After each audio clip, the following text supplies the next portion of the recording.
আসসালামু আলাইকুম ওয়া রাহমাতুল্লাহি ওয়া বারাকাতুহু।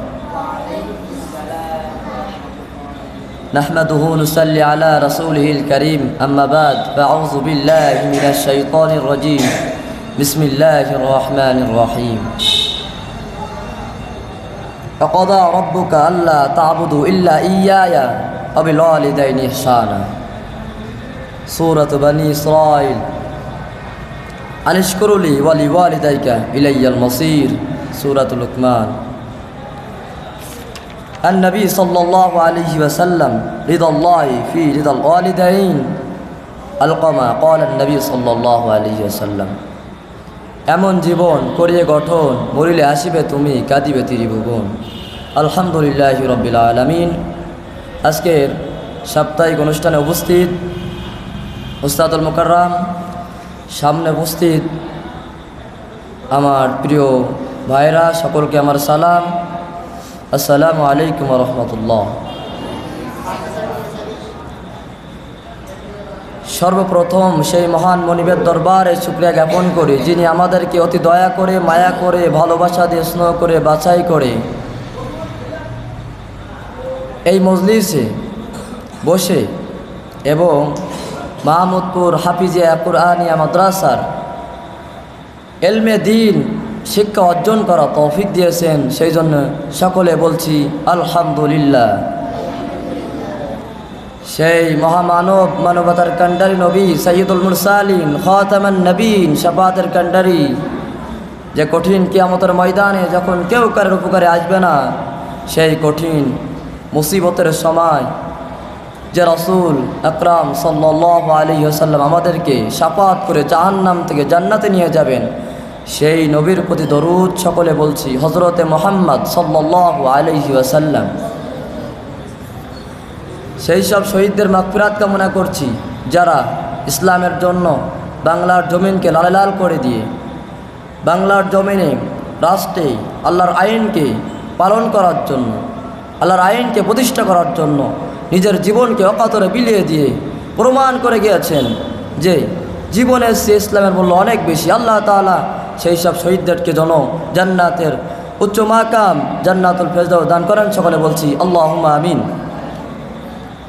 আলহামদুলিল্লাহ। আজকে আমার আলোচনার বিষয় হচ্ছে মাতা পিতার প্রতি অবাধ্যতা। মাতা পিতার প্রতি অবাধ্যতা আজকেই আমাদের সবার ভিতরে ছড়িয়ে গিয়েছে। আমরা যেদিকেই তাকাই সেদিকেই দেখি পিতামাতার প্রতি অবাধ্যতা। প্রতি ঘরে ঘরে আমাদের এই সমস্যাটা রন্দে রন্দে সকলের মনের ভিতরে আমাদের এই সমস্যাটা ঢুকে গিয়েছে। আজকে যদি আপনি খেয়াল করেন, অন্যদের কথা বাদই দেন, আপনি আপনার নিজের ঘরের দিকে তাকান, আপনি আপনার নিজের দিকে তাকান যে আজকে পিতামাতার অবাধ্যতা কোন পর্যন্ত ছড়িয়ে গিয়েছে। যেখানে আল্লাহ তাআলা বলছেন ওয়াকাদা রাব্বুকা আল্লা তা'বুদু ইল্লা ইয়্যাহু ওয়া বিল ওয়ালিদাইনি ইহসানা, তোমরা আমাকে ইবাদত করো, আমাকে রব হিসেবে মেনে নাও এবং তোমার পিতামাতার সাথে সদাচরণ করো, ভালো ব্যবহার করো, তাদেরকে ও শব্দটা এটা করতে দিও না এবং তাদের সাথে কখনোই খারাপ আচরণ করো না। আল্লাহ তাআলা এটা সূরাত বনী ইসরাঈলের ভিতরে বলেছেন। আল্লাহ বলেছেন তোমরা পিতামাতাকে কষ্ট দিও না, পিতামাতার সাথে খারাপ ব্যবহার করো না, পিতামাতার সাথে সদাচরণ করো। কিন্তু আজ আমরা মানুষ কোথায় গিয়েছি? আজ আমরা আল্লাহ বলেছেন এইটা করো, আমরা ওটা করছি না, ওটাকে বাদ দিয়ে আমরা শয়তানের পথ অবলম্বন করতেছি, ইবলিসের পথ অবলম্বন করতেছি। কিন্তু হে মুসলমান, তোমার কি হলো? হে মুসলমান, আজ তুমি কোথায়? কোথায় গেল সেই ইসলামের ইতিহাস? কোথায় গেল সেই সাহাবীদের রঙিন জীবন?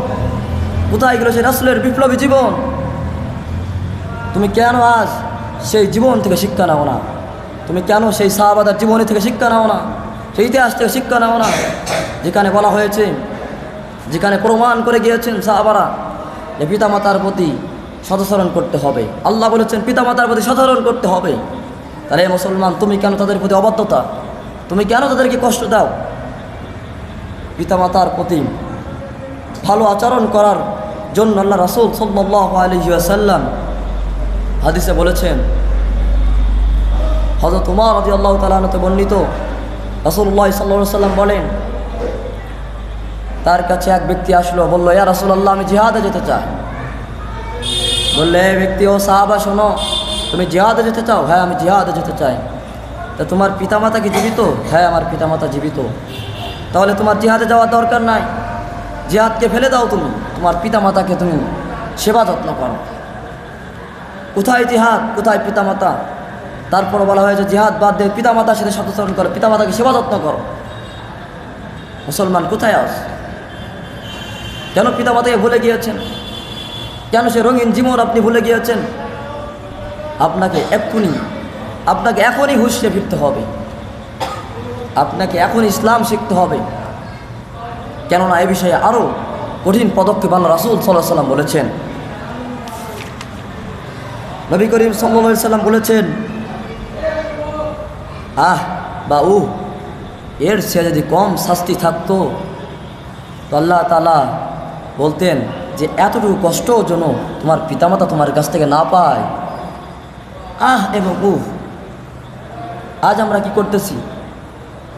তো দূরের কথা, আজকে তাকান চতুর্দিকে, পিতামাতাকে মারধর পর্যন্ত করতেছি, আমরা গালিগালাজ পর্যন্ত করতেছি। কোনোভাবেই তো পিতামাতার কথা শুনতে চায় না, পিতামাতারকে আমরা গুরুত্ব দিতে চাই না, পিতামাতার কথায় গুরুত্ব দিতে চায় না।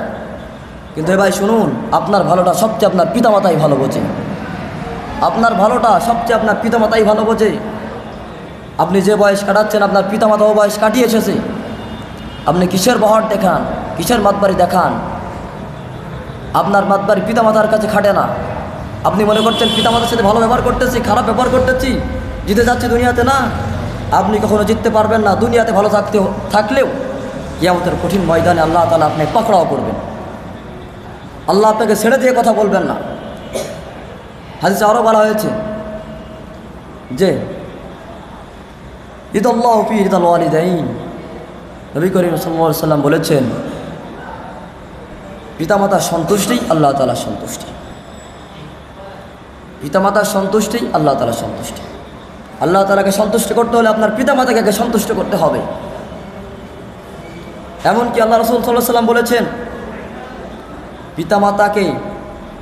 পিতামাতার সাথে সদাচরণ করে, ভালো ব্যবহার করে, তাদেরকে সেবা যত্ন করে, কিন্তু সে অন্য দিয়ে গুনার কাজ করতেছে, অন্য দিয়ে খারাপ কাজ করতেছে। শুনে রাখুন, ওই পিতামাতার সাথে ভালো ব্যবহার করার কারণে, ওই পিতামাতার সাথে ভালো আচরণ করার কারণে সে ব্যক্তি জান্নাতে প্রবেশ করে। সুবহানাল্লাহ।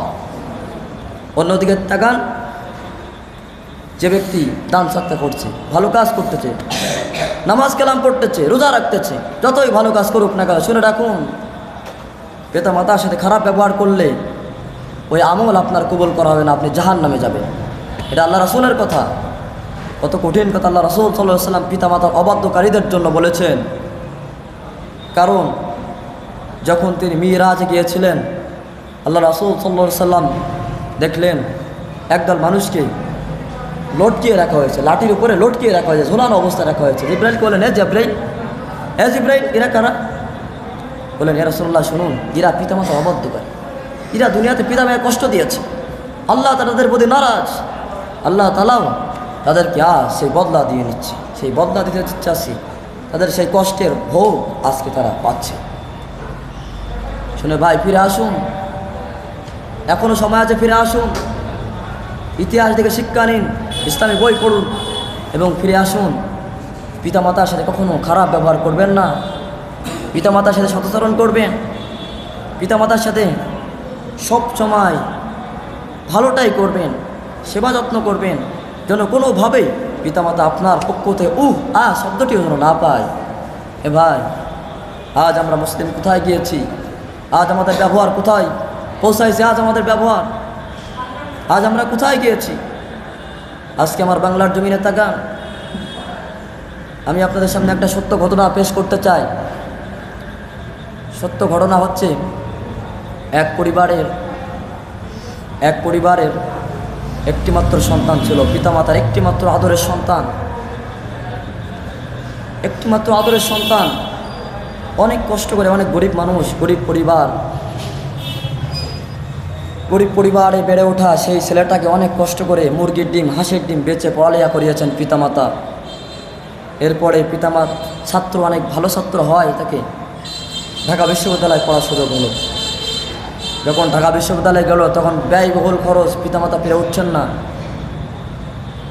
পিতামাতা না খেয়ে রোজা রেখে এটা ওটা করে অনেক পরিশ্রম করে সেই সন্তানের পড়ালেখার খরচ জোগাইছে, কিন্তু একদিনও বলেন নাই বাবা আর পারছি না। কিন্তু এদিকে দেখেন পিতামাতা না খেয়ে আছে, রোজা আছে, আর এদিক থেকে টাকাগুলো নিয়ে সন্তানের জন্য পাঠিয়ে দিচ্ছে। ফোন দিচ্ছে আমার পরীক্ষার ফি দেওয়া লাগবে, ফোন দিচ্ছে আমার এই সময় এই কাজে লাগবে, আমার পকেট খরচ লাগবে, টাকা পাঠান। সাথে সাথে টাকা পাঠিয়ে দিচ্ছে। কিসের কারণে?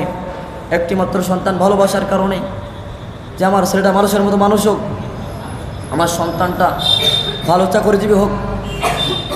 এভাবে অনেক কষ্টের পরে যখন সন্তানটা বড় হলো, সন্তানটা যখন চাকরি পেল, এক পর্যায়ে সন্তানটা চাকরি পেল, তখন সন্তানের ব্যবহারটা পাল্টে গেল। যে পিতামাতা তাকে না খেয়ে না দিয়ে এত কষ্ট করে পরিশ্রম করে তাকে পড়ালেখার খরচ জোগাইছে, আর সে পিতামাতাকে ভুলতে বসেছে। সে নিজে নিজে বিয়ে করেছে, পিতামাকে জানায় নাই। নিজে যে বিয়ে করেছে, আজ বড় ধনী পরিবারে বিয়ে করেছে। পরিবার থেকে অফার দেওয়া হলে শুনে রাখো, তুমি আমার মেয়েকে বিয়ে করেছো, শোনো, তুমি তোমার ওই গরিব পরিবারে পিতামাতার কাছে যেতে পারবা না। তুমি তোমার পিতামাতার কাছে ওই গরিব পরিবারে আর ফিরে যেতে পারবা না। যদি ফিরে যাও তাহলে আমার মেয়েকে ছেড়ে দাও। কোনো উপায় না পেয়ে পিতামাতাকে ছেড়ে দিয়ে সেই সন্তান বউয়ের ভালোবাসা, স্ত্রীর ভালোবাসায় মগ্ন হয়ে স্ত্রীকে বেছে নিল। সন্তান, এই সন্তানকে পিতামাতা এত কষ্ট করে পড়ালেখার খরচ জোগাইছে, সেই সন্তান তার প্রিয় পিতামাতাকে ভুলে গিয়ে তার স্ত্রীর মায়ায় পড়ে মগ্ন হয়ে গেছে।